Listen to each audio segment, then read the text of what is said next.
What's got for people on Yehuda Steinberg? Recording. Yeah, it's recording. Right. What does that mean? Why is it beeping? It's on phone. Cool.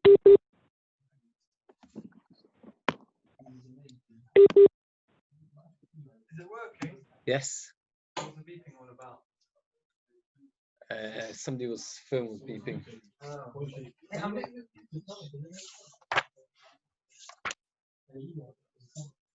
No, it's someone who's the email address. Oh, Shai's got a new job. I think Shane will be there. Yes. It should. No, it should be in there. We're going to get People want to don't drink it. Yehuda, how are you ordering parliament?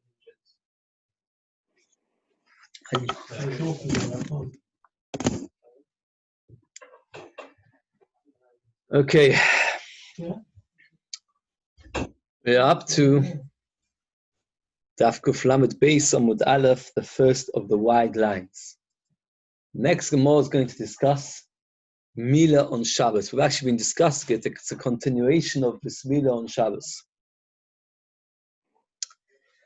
I just want to go through a little bit outside the cheshbon of the Gemara. Once you have the cheshbon of the Gemara clear, everything goes very smoothly. The Gemara says like this: if Aleph is more important than Beis, and Beis is more important than Gimel, it is a logical conclusion that Aleph is more important than Gimel, right? If 1 is more important than 2, and 2 is more important than 3, then 1 is obviously more important than 3. In this particular case, we've got a number of different things which we're discussing, which one's more important. When we talk about Tzavas, what's more important, Bris Mila or Tzavas? Bris Mila, what's the proof? That if there's Tzavas on the place of the Mila, and by cutting the Bris Mila, the Tzavas will come off, the halacha is we do Bris Mila and we forget about the Issa of Tzavas. So we see that Bris Mila is more important than Tzavas. What's more important, Tzavas or serving in the Beis HaMikdash? So here the Gemara in the beginning at least says that Tzavas is more important. How do we know? If a Kohen has Tzavas, then he can't serve in the Beis HaMikdash. Is a raya that Tzavas is more important than serving in the Beis HaMikdash. What's more important, serving in the Beis HaMikdash or Shabbos? Oh, serving in the Beis HaMikdash, because you're allowed to bring a korban tamid on Shabbos. So therefore, if we say that Bris Mila is more important than Tzavas, Tzavas is more important than serving in the Beis HaMikdash. As we said, the Kohen's got Tzavas, can't serve in the Beis HaMikdash. The Beis HaMikdash is more important than Shabbos. The avoid Beis HaMikdash is more important than Shabbos. So is Bris Mila more important than Shabbos? Of course it is. Shabbos, Bris Mila is more important than Tzavas, which comes lower. Tzavas is higher than Avoid Beis HaMikdash. The Avoid Beis HaMikdash is higher than Shabbos. Of course, Bris Mila is higher than Shabbos. Okay. The Gemara sometimes argues with this point, and that is like this. That could very well be that the reason why a Kohen who's got Tzavas doesn't serve in the Beis HaMikdash is not because Tzavas is more important, but there's a technical problem with a Kohen having Tzavas serving the Beis HaMikdash. And on this questions and back and forth, a lot of the next Gemara hinges. Once you go with these cheshbonos clean in mind, it's quite a straightforward Gemara. So the Gemara says like this: Kuf Lamed Beis Amud Aleph, the first of the wide lines. Tanya kavose to abirchnum d'loika b'achar b'Yaakov. Shmini yimoy. So now the Brisa first tries to establish, can we do Bris Mila on Shabbos? And the Brisa goes back and forth. Afilu b'Shabbos, can do Bris Mila on Shabbos. Umani mekam mechalel moisumos. Other Torah says, don't be mechalel Shabbos. L'sham malachos chutz b'Mila. It's referring to everything except for Mila. Or maybe not to afilu Mila. Maybe even the Issa of Mila is also on Shabbos. Umani mekam shmini yimoy. What did I do with the pasuk saying that you should do Bris Mila on the 8th day? Chutz b'Shabbos is referring to any day except for Shabbos. The word Beyoim teaches me that even on Shabbos we do Bris Mila. So where do we know that we do Bris Mila on Shabbos? From the word Beyoim, which was exactly like what Rabbi Yochanan told us. Why did the Brisa start off saying, yes, you could do Bris Mila on Shabbos, and then say, no, maybe not? What was the Brisa thinking? So it says like this: you can do Bris Mila on Shabbos. Oh, what I do with my Chalel Moisumos is for other malachos. How? Chutz Mila. Av Mila Dachia. Ma'itama. Why should Bris Mila be doing Shabbos? Kal v'chimu. Uma Tzoras should do Avodah. Tzoras pushes away the Avodah Beis HaMikdash. As we said, the Kohen who's got Tzoras doesn't serve Beis HaMikdash. top of Kuflam and base and base. Va'avoida doiches Shabbos. Avoida pushes away Shabbos. How do we know that? Because the common Talmud is bought on Shabbos. Mila doicha and Mila is doichet tzoras. Because if a person has tzoras bismila, the halacha is it just does bismila. Shabbos shenitches v'pnei avoida. Shabbos, which is so to speak the lowest in this totem pole, because Shabbos over here is the lowest in the sense that even avoida v'samidosh pushes it away. Ein edin shtei Mila doicha isa is not a kavachim that bismila should be doicha Shabbos. Why did then Karen say maybe not? Who says Soras is more chamor than Avodah? Dilma Shabbos chamor. Maybe Shabbos is much more chamor than all of them, because Shabbos is mentioned many times in the Torah. The person who's got Soras can't serve the Beis Hamikdash. As the Gemara explains, I explain it with now. Let's say I'm a Kohen and I've got Soras. Can I serve the Beis Hamikdash? So the question is, while I've got Tzoras, I'm Tomei. So the question is, can I cut off my Tzoras in order to serve the Beis Hamikdash? So no, I can't. So as a Raya says the Gemara that what's more important? Tzoras is more important than serving the Beis Hamikdash. Says the Gemara, maybe not. Maybe serving the Beis Hamikdash is more important. The reason why I don't cut off the Tzoras is because it's not going to help me. Why is it not going to help me? Because for today's Avodah, if I cut off my the Tzoras now, will I be able to serve today? No, you need to go wait for Nacht and go to Tova. So you're going to wait for tomorrow's avodah. Tomorrow's avodah is at this present, not in front of me. So tomorrow's avodah is as if it's non-existent. Today's avodah I can't do whatever happens because I've got Soras. And even if I cut it off, I won't be able to do the avodah because I'll be Tomei. So all I've got left is tomorrow's avodah. Tomorrow's avodah at this present stage is not important to me, Rashi says. And therefore, who tells you that Soras is more important than avodah? Maybe avodah is more important, just technically. While I've got Soras, since I'll be Tomei, I can't serve the Beis Hamikdash. Says the Gemara. Why should the Chabir Soras? Maybe the person's not loyal, he's not worthy, he's not able to serve the Beis Hamikdash. What do I do? The pasuk that I should do Bismillah on the 8th. Chutz mi Shabbos. Meaning that the Brisa first started off saying, of course you can do Bismillah on Shabbos. Why? Because Bismillah is more important than Soras. Soras is more important than Avodah. Avodah is more important than Shabbos. And now the Gemara says maybe not. Maybe Soras is not more important than Avodah. It's just simply the Kohen is not able to do the Avodah. The word Yomi is spare to tell me that you're allowed to do Bismillah on Shabbos. Tanu Rabban on a similar style logic of Brisa. Mila doiches at Soras. Mila pushes away Soras bein bismana bein shlei bismana. That means whether you do Bismillah on the 8th day or whether it's not on the 8th day, unless the baby wasn't well on the 8th day. So you're doing Bismillah on a later day. Either way, you could do Bismillah and push away the Soras.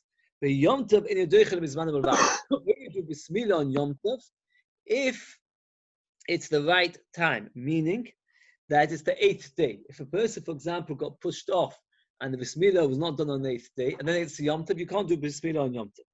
Says the Brisa Minah the Tanu Rabbanon, the Gemara says Minah the Tanu Rabbanon Yimur B'Sar or Losid. The word B'Sar is spare because they could have just said Yimur or Losid. Why does it have to say B'Sar or Losid?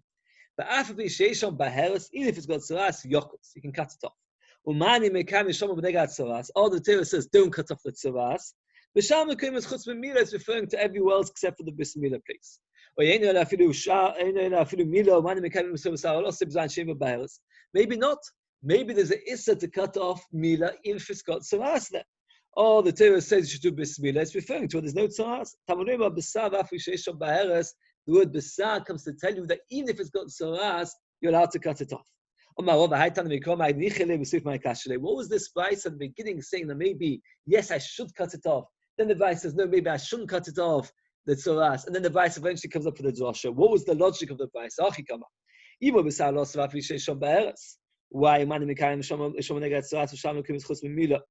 That's referring to anywhere where there's no Mila. But of course, Bismillah can push away Tzoras. My time. I'll prove it to you from Kavachimba that Mila can push away Tzoras. Shabbos Chamur. Shabbos, which is very, very important because the term mentions it many times. And there's many lavim said about it. Mila doicha. But nevertheless, Bismillah is more important than Shabbos, as we said before. They allowed to do Bismillah on Shabbos, Soras lekoshke. It's Soras, which is not that important. Of course, Bismillah should push it away. Why did the Brisa then change its mind? Maybe tzoras is more common than Shabbos. Because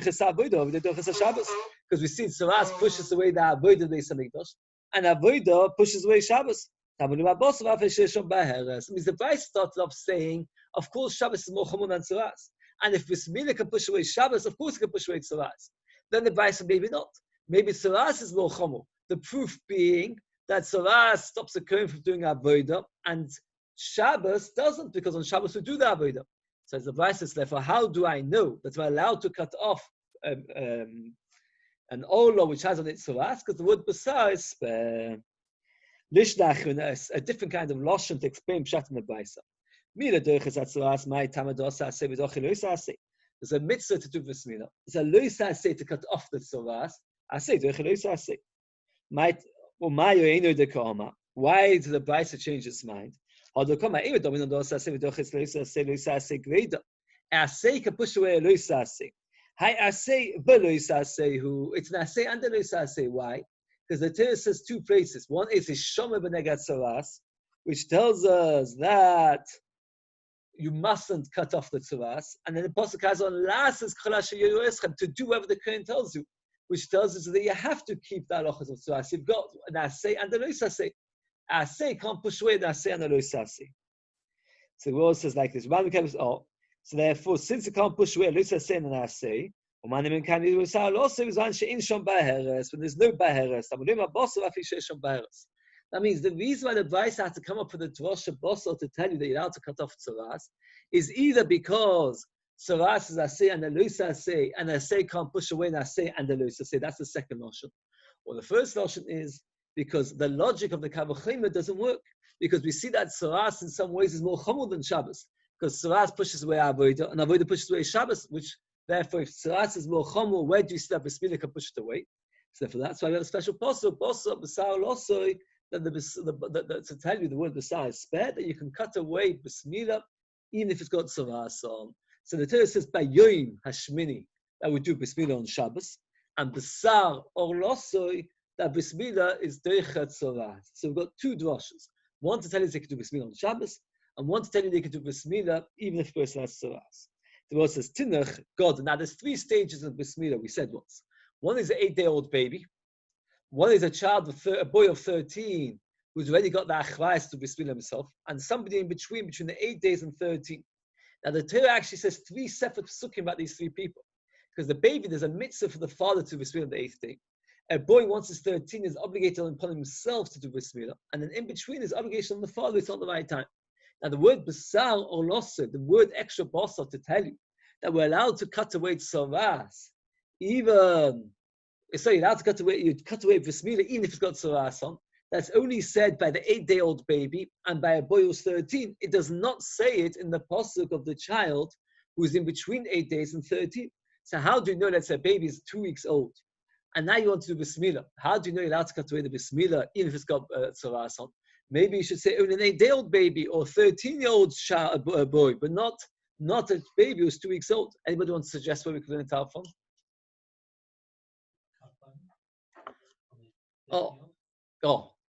With 13-year-old is chayav koros if he doesn't do it. At 2-week-old is not chayav koros. But very close to what you're saying is we can learn it from in between the two halachas.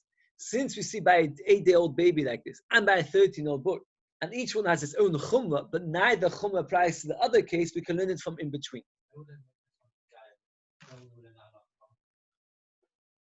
That's a very good question. Somebody who's a ger, how do we know that we cut off his milah even if it's got tzoras? Maybe we don't. I mean, that's when he's become 13. It's like he's become 13 on the day of milah. Very good. Chiv to milah straight away. No, because he doesn't become a yid and then does milah. So I don't know, because if he doesn't do milah, it's not a yid. So you can't say it's obligated. But once he becomes a yid, so maybe before he becomes a yid, he's not got tzoras, and therefore it doesn't matter that he's got the tzoras. That's probably the most correct answer. I'm going to have to check it up. Like Moshe is saying that. It won't be a situation. It won't be a situation because the tzoras he has as a goy is not considered tzoras. A goy doesn't have tzoras. Yeah. So the world says like this: Tinach Godel 13-year-old Chsibe Bossa, Kotan Nami 8-day-old Chsibe Bossa, but Bainani in between 8 days and 13 minolon. Amabai Asmi Benaya. We learn from between the two of them. Mi Godel Yas, we can't learn from a 13-year-old Kinanush Koas. Mi Kotan Yas can Mila Bismano because it's Bismillah at the right time. Atzala Shavash Bench Kini Moilin the Dechnes Atzuras. Both of them do Bismillah and Pushwit Zuras. Of course, the Moilin Dechnes Atzuras, including a 2-week-old, is also gets pushed away Zuras. You don't need a pasuk to tell me that Bismillah pushes away Tzoras. Why? If it's Deicha Shabbos, which is very humble, Tzoras they call Shekin. So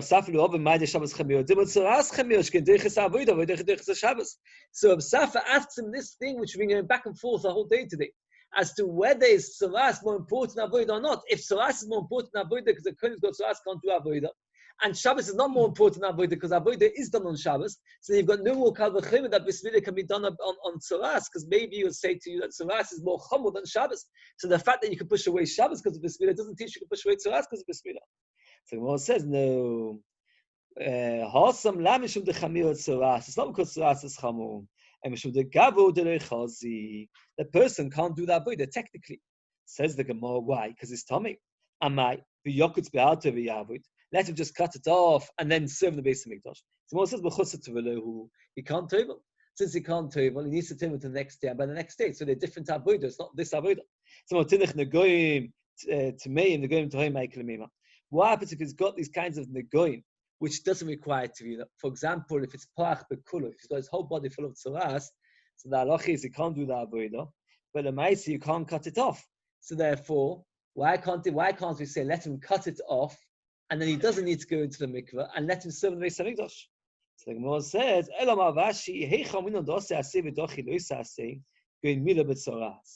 that means, the reason is that Tzoras not pushing away the avodah, that means the Kohen who's got Tzoras not being able to cut it off in order to serve in the Beis Hamikdash, is not because Tzoras is so special. It is simply because for the Aseh to be Deicha Eloisa Aseh, it has to be instantaneous. It has to be at the very same time. Now, a Kohen comes to Bismillah, she wants to bring a korban, wants to shecht. So what we're going to say to him, cut off the tzoras. But he's going to cut off the tzoras, and a minute later do the avodah. It's too late. By the time he does the avodah, he's finished doing the avodah. So you can't say, Aseh doichelu sasi. Now, shaking by Bismillah, what's he doing? The tzoras is actually on the olah. As he cuts off the olah, he's straight away getting rid of the tzoras, and at the same time doing Bismillah. So therefore, since it's at the same time, therefore that's considered the proper aseh doichelu aseh. And now tzitzis for kilayim, putting on tzitzis which got kilayim in. Why? To be in it with akelav kamoikim aseh. You're doing the aseh. Hocha be in it with akelav no kamoikim aseh. Here you're not doing the aseh. So therefore, there's no reason why that Kohen doesn't cut off tzoras to do the avodah. It's not because the avodah is so special. It's simply because that it's not going to be at the same time. Since it's not going to be at the same time, so therefore the aseh is not doichel aseh. So therefore, like this, let's go summarize very briefly. The Torah says by Yomi Mashmin, the word by Yomi tells us that we do Bismillah on Shabbos. Bisal also tells us that we do Bismillah even on Salat. The Gemara says that only says it twice. One for 8-day-old, one for a 13-year-old. How do you know a 2-week-old baby? So the Gemara answers either we learn it from both. Or the Gemara suggests that we don't really need to learn from anywhere, because it's a Kal V'Chomer. Why? If Bismillah can push away Shabbos, of course can push away Tzoras. Says the Gemara, we don't understand because he says it can't push away the avodah. Tzoras is more important because Tzoras pushes away the avodah. So the Gemara first wants to say because there's a problem of tumah. Gemara says that doesn't always work. So the Gemara answers it's the reason why Tzoras pushes away the avodah is not because Tzoras is so special. It is simply because of the fact that Tzoras will never happen at the same time. But if it would be at the same time, of course, it would push away Tzoras as well. And therefore, Bismillah, which is at the same time, of course, Bismillah can push away Tzoras. Says the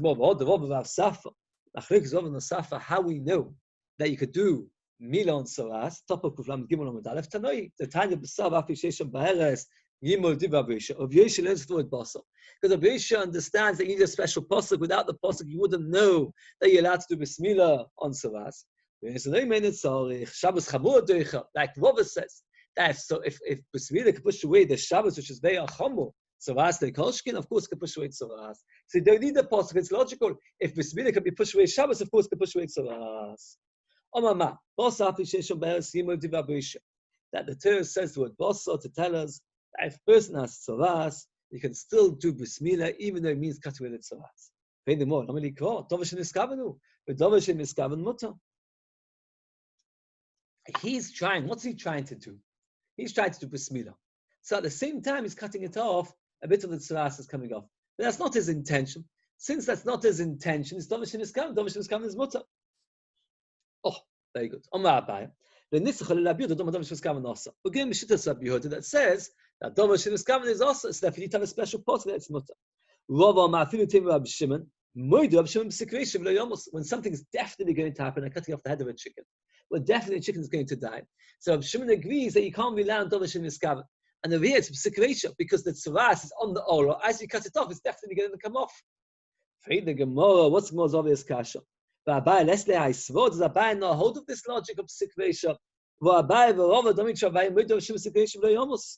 We've had it so many times that both Abai and Rava hold of this logic of Sekreisha V'lo Yomos. That even though Dovashin Iskavan is mutter according to Rab Shimon, if it's definitely going to happen, say Abai v'Rava, that's forbidden. So why did Abai have to come on and answer? Like, more ask the kasha. Why do we need a special pasuk to allow you to cut off tzaras by bris milah?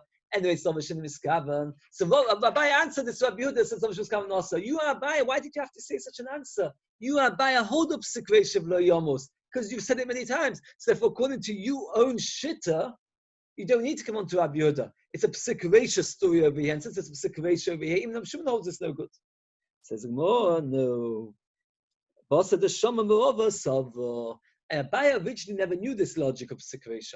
Only after he heard it from Rava, then he accepted it. But in the beginning, he never knew the logic. Since he never knew the logic, so therefore he thought that it makes no difference if it's Psikreisha or not. And if since there's no difference if it's or not, he had to answer that it's going to be Rabbi Yehuda. But going to Rabbi Shimon, indeed, there's no problem of cutting off an olah if it's got tzaras on, because at the end of the day, it is just a Dovashin Iskav. A similar machlok is exactly the same style Gemara on a slightly different brisa. The Tanya. And he says, "Well, we said okay. You have to be very careful what you do with tzaras. The last is you have to you're not allowed to cut off tzaras. Let's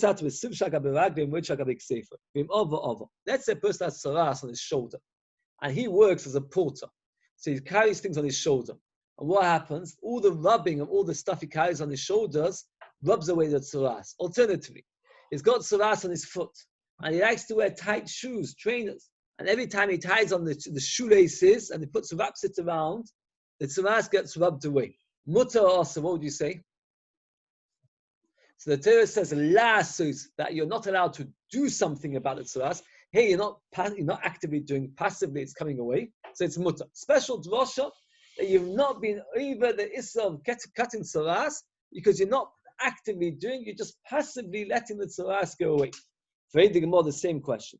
That why do you need a pasuk? Why do you need a pasuk? Dovashin Iskavan mutter. Dovashin Iskavan is mutter. You're not trying to get rid of the tzaras. You're trying to schlep on your shoulders a heavy beam. You're trying to tie your foot to the tight wrap. You're not trying to get rid of the tzaras. So why do you need a pasuk? And what does Abai answer? Abai l'nitzchal l'abiyod Dovashin Iskavan also. We're going to Abiyod says Dovashin Iskavan also. But Rava ma'afinu Rabbi Shimon or Moed Rabbi Shimon Sekreisha V'lo Yomos. Rabbi Shimon agrees that since over here it's definitely going to happen, it's forbidden.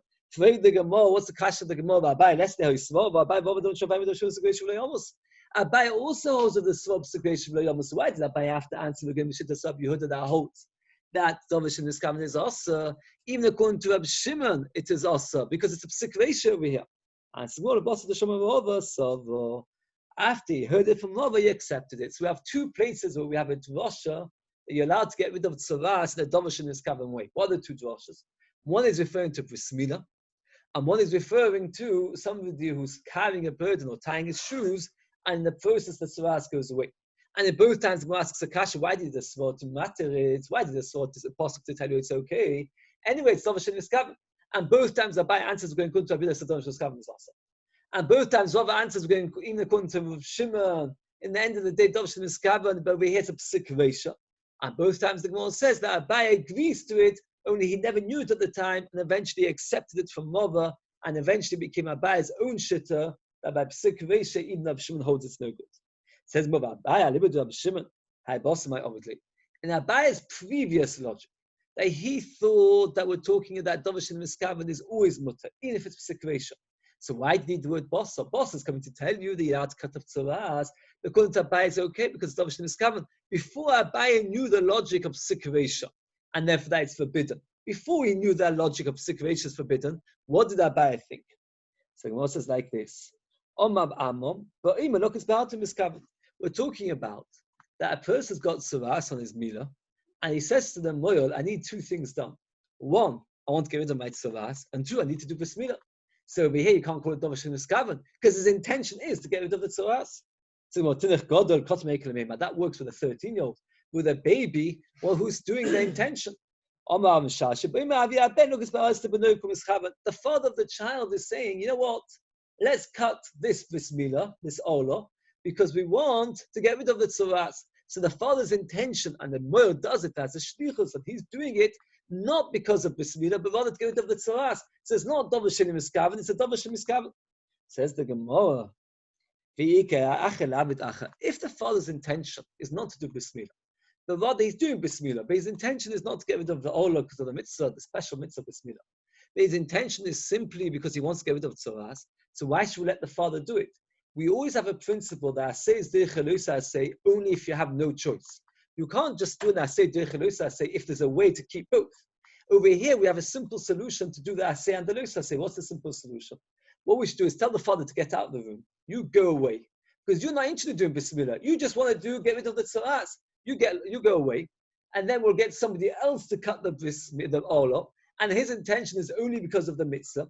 And then you've got both. You've got the mitzvah say of milah, and regarding the tzaras is a Dovish Miskavan. Why should we do it with the father around, whose intention is to cut away the olah and say, okay, cut away the tzaras, and say it's okay because at the end of the day we've got a special pasuk to say it's okay. Why should we do such a thing? Rather, let's get somebody else involved who's not trying to get rid of the tzaras.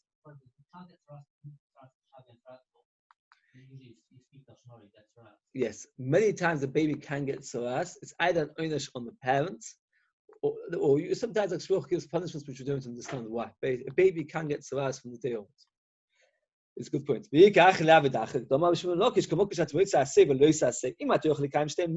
can do both, it's best. Otherwise, let that say but not if you can't. And it's more the only one that knows how to do bris milah in the room is the father. So you can't ask the father to leave. So the only one who can do it is the father. And the father's intention is what? To get rid of the tzaras. So here you can't say it's a Dovish Miskavan. What? To get rid of the tzaras or to do bris milah? Not necessarily. It could be that the father is more keen. The father sees his baby's got tzaras, but he also knows it's got a special mitzvah bris milah. So then you could say regarding the tzaras, it's a Dovish Miskavan. So we've clarified so far that bris milah is derech tzaras, it's derech Shabbos, and previously we mentioned very briefly that it's not derech Yom Tov unless it's on the right day. If it's on the wrong day, it's not derech Yom Tov. Also Shabbos. Yom Tov and derech is man b'levad. It's only derech Yom Tov. It's on the right time. How do we know that? The Gemara now brings a list of drashas that you can't do bris milah on Yom Tov if it's not the 8th day. A list of drashas.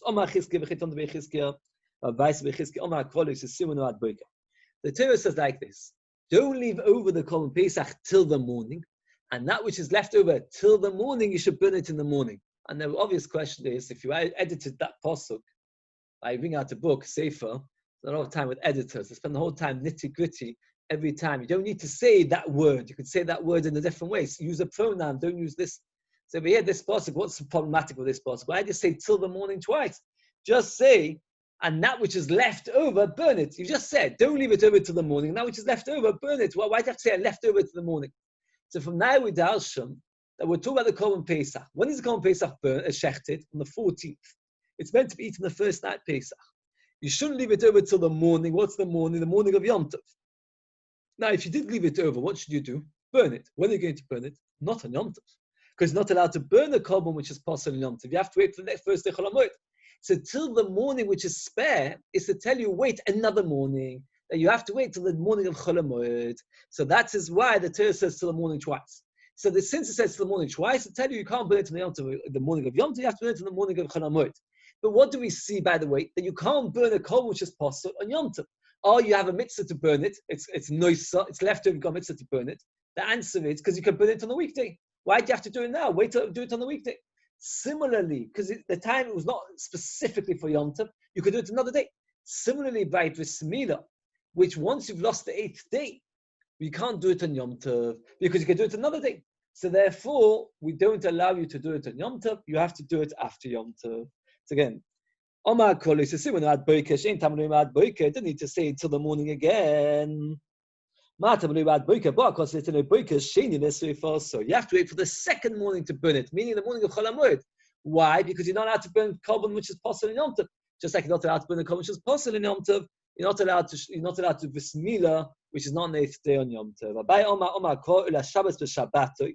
The oil of Shabbos on its Shabbos, but the oil as chul b'Shabbos, the oil as chul b'Yom Tov. You can't bring the oil of a weekday on Shabbos and Yom Tov. Just like you can't bring a korban of a weekday on Shabbos, or the korban of a weekday on Yom Tov, you're not allowed to do Bris Milah of a weekday on Yom Tov. So when it's on the 8th day, so it's the right time, it's a specific time. When it's not the 8th day, you don't do it on Yom Tov. It alone, you're not allowed to do preparations on Yom Tov, right? You're not allowed to, for example, harvest on Yom Tov, because you could have harvest before Yom Tov. You can only do what's necessary on Yom Tov, not things. You might have thought that Milah Shlev is mana. We can learn it from a Kal V'Chomer. If the Milah Shlev is mana pushes away Tzavas, it should push away Yom Tov. Says the Pasuk, Levadoi. No, it doesn't. So if the word Levadoi, it alone can be done on Yom Tov, alone to tell you that you can't do Bris Milah on Yom Tov if it's Shlev is mana. That Yom Tov is an asay, and it's a lois asay, because the first is lois asay chomalacha. So it's lois asay chomalacha, and Shabbos is asay. But Yom Tov asay v'lois asay. When asay dichas lois asay v'asay, so Yom Tov is an asay and a lois asay, and the Bris Milah is only an asay. Asay can't push away lois asay and asay. And it's again a very typical dilshul question. So how many rayas do we have? How many makayos? How many sources do we have that you can't do Bris Milah, which is not this manner on Yom Tov? You want to list out the 4 places. What are the 4 places you see that you can't do Bris Milah Shlev is mana on Yom Tov? What are the 4 places? One is because it says, what? Oh, Ula Shabbos Shabbat, very good. Oh, I need to look inside. Ula Shabbos Shabbat. That Shabbos on its Shabbos, not a weekday on Shabbos. Also, there's a similar at Boiker till the second morning. It says Boiker twice. The third one is Levadoi. And the 4th one is Shabbos, and it's Asay and the Lois Asay. So it's Asay. In Asay coming to Lois Asay and Asay. So we've got 4 Mekayos that you can't do Bris Milah Shlev is mana on Yom Tov. Now, the Mishnah says that Rabbi Lezer holds you're allowed to do your preparations for Bris Milah on Shabbos. So let's, for example, you don't have a knife, you're allowed to carry it. Or you're allowed to even cut wood to make charcoal in order to then to make yourself a knife just to do Bris Milah. Rabbi Akiva argues, we pass like Rabbi Akiva, that you're not allowed to do anything on Shabbos which you could have done before Shabbos. So you're only allowed to do the actual Bris Milah on Shabbos, but bringing the knife, you have to do it before Shabbos. I remember once I did the Bris Milah, not me, my son's Bris Milah was on Shabbos, and he came Friday afternoon with his knife, and he told me he wants to hide it in the best place, don't want to name my children. And he came, and he had to bring it on Friday, you can't bring it on Shabbos, right? But we passed like Rabbi Akiva, that you can't do Machshirei Milah on Shabbos. The same question arises regarding Korban Pesach. And he's allowed to shecht Korban Pesach on Shabbos. It means if Erev Pesach is a Shabbos, we shecht the Korban Pesach on Shabbos. What about Machshir? What about bringing a knife or other things like that? That again, Rabbi Akiva holds that you're not allowed to do it on Shabbos. You have to prepare everything before Shabbos, including preparing the shechita knife. And again, we pass like Rabbi Akiva that you can't. That we pass like Rabbi Akiva, you can't do Machshir Korban Pesach on Shabbos. And the question is, why do you have to have 2 places like pass like Rabbi Akiva? So Gemara says like this: Klal Omar Rabbi Akiva v'chulu. Omar v'domar Rav halacha Rabbi Akiva. The halacha is like Rabbi Akiva that you can't do Machshirei Milah on Shabbos. It's not Nanigav Pesach Kiagam. The Klal Omar Rabbi Akiva kum loch shelo la'asis me'ev Shabbos. Anything you could have done before Shabbos, ain't no deiches Shabbos. So therefore, shechita shelo la'asis me'ev Shabbos. You can't shecht the day before because you have to shecht on erev Pesach deiches Shabbos. That pushes away Shabbos, but everything else not deiches Shabbos. Omar v'domar Rav halacha Rabbi Akiva. V'tzvichei need both cases. The Ashman Gavi Milah. Bris Milah, there's no cause. Why? Because if you don't do Bris Milah on the 8th day, you could do Bris Milah on the 9th day. And if you do it on the 10th day, there is cause if you don't do Bris Milah when you're 13. But that's not what the Mishnah is talking about, because everybody agrees Bris Milah when you're 13, you can't do it on Shabbos. You can only do Bris Milah Bismana on Shabbos. And Bismillah Bismano can be pushed off to the 9th and 10th day without there being cause. So therefore, we're not talking about the 8th day. We're talking about later when there's no cause on that day. So she could say, do you know why we don't push away Machshire Mila on Shabbos? Because Mila is not cause, but Pesach, have a Pesach take a cause. Shabbos. The call on Pesach, I don't bring it, I'll be chayav cause. So maybe I should be allowed to do the Machshirin. There isn't 13 covenants. There isn't 13 promises that Hashem did with the Bris Milah. So we need both. That means we need to pass them both regarding Korban Pesach and both regarding Bris Milah, that the machshirin, the preparations are not doing Shabbos. Why do you need to have it in both places? Because if you only have it in one place, you would say, there it doesn't push away Shabbos. Either because it doesn't have cause, or if it's only said by Milah, or because it doesn't have the 13th brisim, which is said by Bris Milah. Each one has a special uniqueness. Pesach has got cause, Milah has 13 brisim. So therefore, if you only say it by one, you say it there, but the other case where it's got something special, it would be Doich Shabbos. So that's why in both cases we have to pass the Nakar Akiva, that even when there's cause, and even when there's Yud Gimel Brisim, nevertheless, the Machshirin are not Doich Shabbos. What's Doich Shabbos? The actual mitzvah. But the preparation for the mitzvah is not Doich Shabbos. Mishnah carries on. Says Mishnah, Oisim Kol Tzorchim Milah B'Shabbos, you have to all Milah needs on Shabbos. Moyalin, do Bris Milah, that's the cutting. Upoivin, that's the peeling it back. Umoitzitzin, and we suck the blood, which is a healing. When you could put a bandage with chamoin. Chamoin was kind of spice, would make the bris better.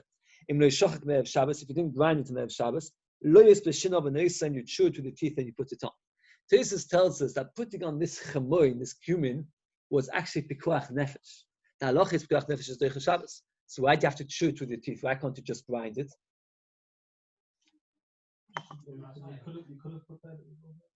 You could have, but the mice at this present stage, it's too late. The baby's in danger. No, not my son. It doesn't seem my son. Wherever you can do a shinoi, better to do a shinoi. Since it does the same medicine purposes, by grinding it or doing it the shinoi, whenever you can do a shinoi, do a shinoi. The imloi toraf, yain the shem of Shabbos. If you didn't stir wine and oil, they used to put wine and oil over the baby, which would heal the baby. And they used to stir the two together and pour it on. Now, you're supposed to do it on Erev Shabbos. But if you didn't do it on Erev Shabbos, you pour each one individually. First pour wine, then oil, and it doesn't matter because the Rishonim explained that even though it's slightly better for the baby if the two are mixed together, it's not dangerous for the baby if you pour one without the other. So therefore you can pour one without the other. You don't have to stir it. It's better if you stir it. And if you stir it on Erev Shabbos, it's brilliant, and you can do it on Shabbos. But here, where you didn't stir it on Erev Shabbos, we don't allow you to stir it on Shabbos. It's a very good question. What's the issue of stirring wine and oil? It's uvda dechol. It looks like uvda dechol. It looks like you're doing a weekday act. And some say the Chazal forbade it because if you allow that, they'll come to grind. Shchika some morning might come to grind medication. Not when it's medicine purposes. Here it's not medical purposes. You're not allowed to make a new kind of pocket because you should have made it on Friday. You can wrap around it a cloth. Shabbos, if you didn't prepare it on Friday, you didn't bring it on Shabbos, like your Levi demonstrated yesterday, you wrap it around the finger, or maybe because then it looks like a clothes. Again, all these things, this case is b'koach nefesh, putting a bandage on, but since you could have done it on Friday, and you could do it b'shinui just as well, we tell you, do it b'shinui on Shabbos. Top of Lamed Gimel Amud Beis. The Mishnah says you're allowed to do all tzorchim milah, and then it lists them out, which is a bit repetitive. The Mishnah says you're allowed to do all the needs of this, and then it says all the different needs. Mechti kotoni kulu kol tzorchim milah la'asuyeh mai. What's it coming to include? La'asuyeh hodetonu rabbanon. Hamor. Somebody who's done this milah, because man shoyes milah. Let's explain this little bit outside. As we said yesterday, Levi pointed out there are fringes, meaning that sometimes it is possible when you cut off not to cut everything. There are certain parts which are ma'akivis hamila, and certain parts which are not ma'akivis. There are certain parts which, if a person doesn't cut it off, is considered an oven. He's chayav koros if he never cuts it off.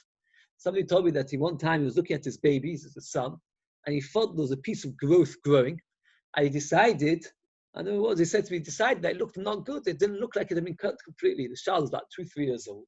So he decided next time there'll be a bris milah. He took the child to the bris milah, and then he said to the mur, "Man, looking at my baby."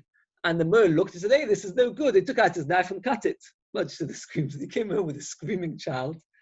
And the wife was absolutely horrified at all the blood and everything. She didn't expect it. You tell your wife you go with your child to Bismillah and you come back with the whole, let me describe it to you. Anyway, Lemaisa, the certain six of Shem Akav, certain are not Ma'akav. Later the Gemara describes what they are, what not.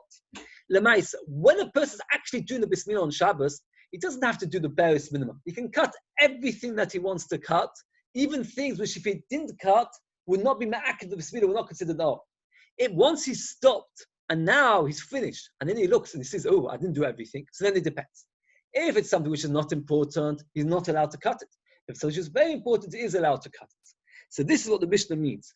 When it says you can do everything, it means you're allowed to do everything that you, while you're doing the Milah, you're allowed to do everything. The Tana Rabbana Amol calls man shows the Milah, whether they're like fringes, which disturb the Milah or not. But once he stopped, that which is Makna the Milah, he can go back and do it. That he can't go back. He can't go back to something which is not so significant. Man Tana Pirish. Who's the Tana that holds that once you stop, you can't go back? Why not? At the end of the day, I'm doing a mitzvah. Why can't I go back and do a little bit more just because I stopped? This Abishmor we actually had once before. If you remember, discussed it, that if a person does Korban Pesach for Shabbos, which is do Pesach, which is Shabbos, so the question is skinning the animal. Now, skinning the animal, you have to skin a certain amount because you have to burn some of the parts of the animal. How much do you have to skin to get to the animal? Just to get to the imurim, which is the internal limbs which go on the mizbeach, so you're allowed to skin that much. The Chachamim there hold, you're allowed to skin the entire animal. And we said, because it comes out that the animal will go bad and get smelly if you don't skin the entire animal. But Bishmor says you're only allowed to skin the barest minimum. Now, the Gemara understood at this stage that why does Bishmor say the barest minimum? Because you skin and skin till you get to the parts that you have to put on the mizbeach. You stop skinning, and then you take the parts out, put them on the mizbeach, and now you want to continue skinning. Wait a second, you stopped. Once you stopped, we say to you, sorry, mister, you stopped, you can't go back. That logic, that once you stop the skinning, you can't continue the skinning, even though now there's some benefit to it, that logic is the same as our Mishnah's logic, with our Bryce's logic, that once you stop the Bismillah, you can't go back to something which is not absolutely necessary. The Tanya Bos Cholios Shabbos, that if Pesach is a Shabbos, you're only allowed to skin it until the breastbone, until that part which goes in its back. You're allowed to do the entire thing. Says Yomi, my, how do you know that? There's no mitzvah of Zekili Vandeyu. There's no mitzvah of skinning the animal of Zekili Vandeyu, because the animal is no longer going to be used as the mitzvah. You put that apart in his back, the rest you're going to eat. So there's no mitzvah of Zekili Vandeyu. Maybe over here, Rabbi Shmuel would say that you're allowed to go back and cut more. There's a mitzvah Zekili Vandeyu to make the Bismillah perfect. And we're going to bring a whole list of things which are mitzvah Zekili Vandeyu. So therefore, even though Rabbi Shmuel there said that once you stop skinning to take out the limbs, which you're going to put on the mizbeach, you can't go back to the skinning. Maybe over here he holds regarding Bismillah that you are allowed to go back. Why? Because of the mitzvah Zekili Vandeyu, which is to make the milah as beautiful as possible. Because there, what have you done? The parts that go on the mizbeach, the rest you're going to be eating. That's not considered a hefza of mitzvah like the Bismillah. And therefore, it's what you're eating. It's not what you're putting on the mizbeach. And therefore, it's not considered Zekili Vandeyu. The Tanya, Zekili Vandeyu is, and Veyu means I make him beautiful. And the question is, how can you make Hashem beautiful? Hashem is beautiful anyway. So it's not in the front of the mitzvahs, you should make yourself beautiful with mitzvahs. I say in the front of sukkah no, you should make a beautiful sukkah, lulav no, beautiful lulav, the shofar no, tzitzis no, sefer Torah no, the ksubah, the shmoy, you should write the Shem Hashem, the dioy no with nice ink, the kumus no with a nice pen, the lavla uman with a good skilled writer, the koich v'shivoy no, and wrap it with nice cloths. So you see, there's a special mitzvah of Zekili Vandeyu. Abba Shol Oima, Vandeyu, have a doimeloi. It's ani v'hu with Hashem. Me and him. Meaning I should be as similar to Hashem. Mahu chanov v'achum, afato yechanov v'achum. That means Vandeyu translates it differently. Just like Hashem is merciful, we should also be. So we've got two different drashas. But regard to our topic over here, since there's a mitzvah Zekili Vandeyu to tell you that you should do a mitzvah in the most beautiful way, maybe Rabbi Shmuel agrees that you should be able to go back even for the tzitzim which are not so important, just for the Zekili Vandeyu. So there's a special halacha that there's based in would be mekadesh the chodesh through Eidim that would see it. So what happens if you come out Friday night after the meal, go for a small walk, and you're living in Bnei Brak, and you suddenly see the new moon? So what do? You get out your horse and wagon, and you mechalel Shabbos, and you travel all the way to Yerushalayim to give eidos that you saw the new moon. Now, what happens if you see the moon very, very, very clearly, and there's no clouds? It says, Machlekes Tanoim, do you go to Yerushalayim? Meaning, Tanakh says, yes, you've got a mitzvah to give eidos. The other Tanakh says, wait a second. If you saw it without any clouds, there's going to be thousands of people in Yerushalayim who don't need to be mechalel Shabbos and are living right next to the Sanhedrin, that they can go and tell them, why should you go and be mechalel Shabbos? So it says like this, there's not whether it's seen clearly. If it's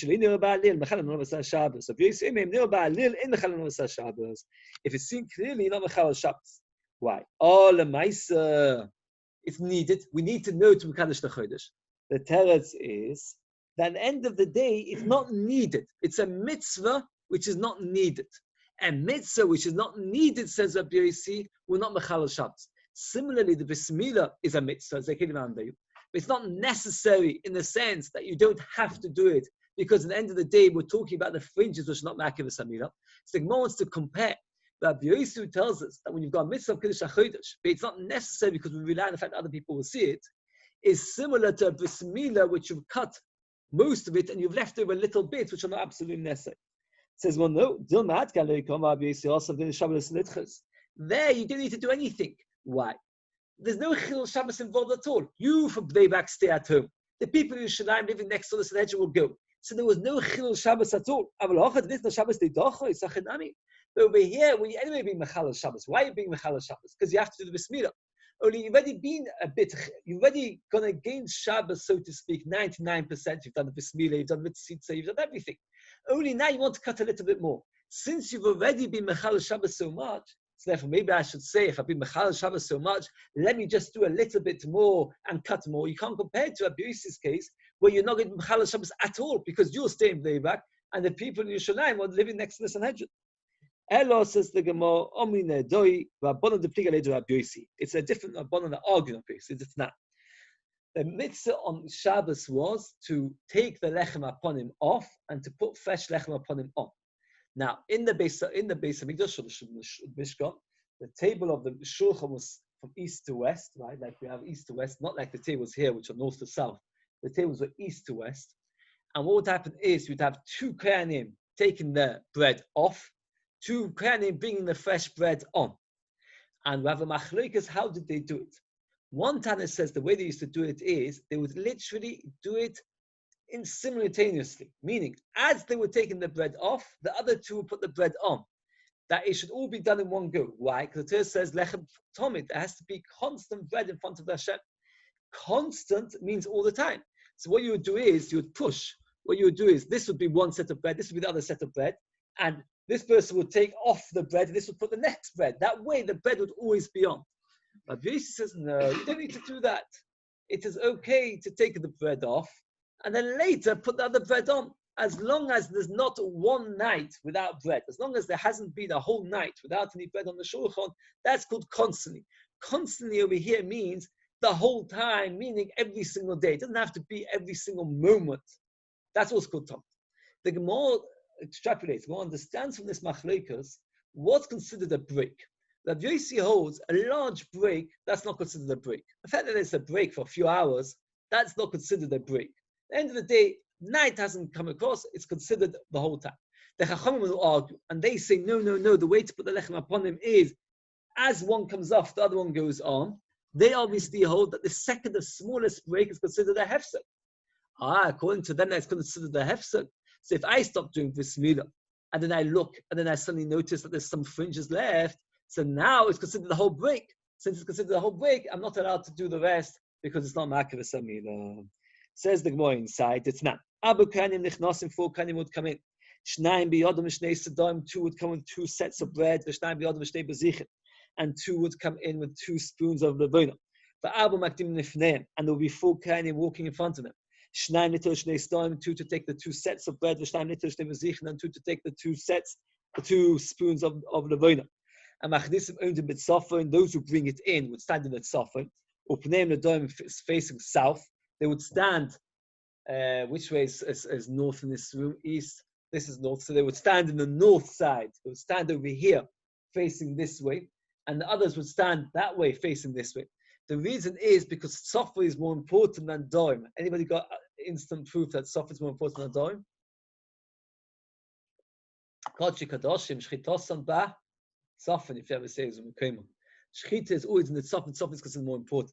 So therefore, the people bringing in the bread were doing something more important than the ones taking off the bread. The ones taking off the bread were just removing bread. Putting bread on was more important. So therefore, those who were bringing them in would stand on the north facing south. And we'd see in order to take off, would stand in the south of them. These would draw the bread. This one and with sad would be by the end of the next one. Even if these take and these remove and these take and then later these put after your Tomid, that's also considered Tomid. Therefore, since that's also considered Tomid, therefore that's not considered a break. So therefore, the Tanakh who says there mustn't be a moment's break, he holds that once you stop doing Bismillah, it's considered a break. And since it's considered a break, therefore you can no longer carry on doing Bismillah. Most like this. You have to gather the milah, meaning you have to cut all the parts off. If not, chayav koros. So most says money. Who exactly is going to be chayav koros for not cutting off the fringes? The moil is chayav koros. Why didn't you cut off the whole thing? The moil can say to them, "I know of the pagat mitzvah, and we do the pagat mitzvah. I did half, you did half. So therefore, what's my problem? You can't shout at me. I cut off 80%, so somebody else cut off the 20%. I didn't do a good job, but fine, somebody else can do it." Elama Papa. God, when the child becomes 13, he's chayav koros. Why? Because the bird only cut off 80%, he should cut off the other 20%.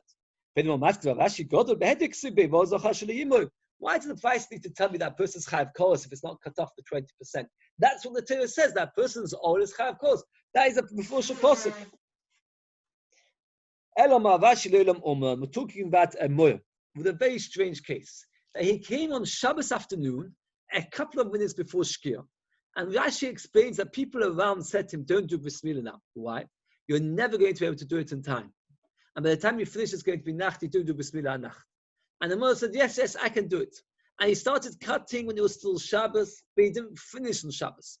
So therefore, he is chayav koros. Why?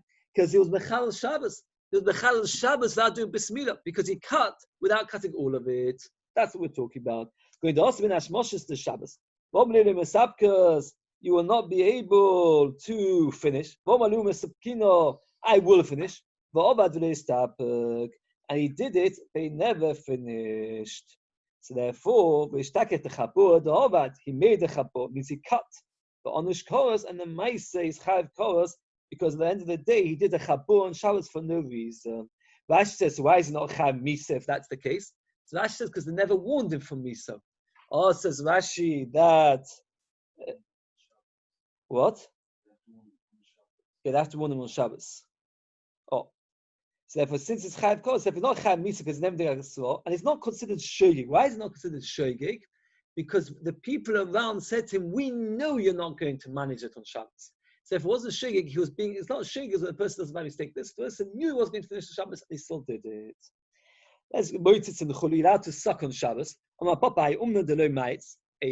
moyer who doesn't suck the blood, sakonahu v'avinonle is dangerous, and we get rid of him. Says no pshita. If you're allowed to do it on Shabbos, it must be dangerous not to do it. We only allow you to do it on Shabbos something which is pikuach nefesh. If there's no pikuach nefesh involved, so why would we allow him to do it? Obviously, it must be sakona. You're allowed to do a day on Shabbos just to relieve pain. That's it if it's to a bomb. But here, sucking the blood, you're taking blood out of a person. That's someone says no. Like this, there's always a question regarding blood. That means different blood. You're not allowed to take blood for person on Shabbos because that's called chayva, which is sheichet. But certain times one discusses blood, which is not part of the body, but rather it's just deposited in the body, different places. And if for that kind of blood, if you take it out, it's not considered the issa d'oraisa of Shabbos. So you might have the blood of the milah, once it's been cut, it's no longer a blood which is inside the body, but rather it's just deposited there, and therefore sucking it out is only issa to rabbanon. It's not an issa, and therefore it should be okay to do it because of pain. Kumash malon, no. that really it is part of the body, and therefore sucking it out is Issa D'Oraisa. And the only reason we permit it on Shabbos is because it is sakona. And therefore, if a mother doesn't do it, it's chayv, we get rid of him. Don't think Pshat in our Mishnah, when Mishnah says you have to suck the blood, is because the blood is anyway considered to be disjointed from the body. No, the blood is part of the body. And the reason you're allowed to do it is only because it is a sakona. It's deposited, it's connected. Just like the bandage and the cumin. Sakonahu, if you don't do it, sakonahu, it is a sakona. So therefore you have to do it because it's really dangerous. When he's allowed to put a bandage. Abaya's mother died when he was very young. That's why he was called Abaya. He was a Yosef. So he had like a wet nurse, a nurse that looked after him. And she used to tell him a lot of advice. And she used to say to him like this, if you ever have pain and you need a bandage, this is what you should do. Shev minoi talba, take 7 portions of fat, v'chad kira, 1 portion of wax, and then take that and put it as a bandage, and that will make you better. Take wax and resin. Rashi explains resin is the things that drop out of a wood without burning it. If you just make a cut in the wood, out comes stuff. Mix that with wax, and that makes a person healed from all kinds of ailments. Rava said this publicly. The doctors in town tore their clothes in anguish because they all lost their jobs. Why did they all lose their jobs? Because Rava told them how to heal everybody. How do you heal everybody? Just take wax and resin.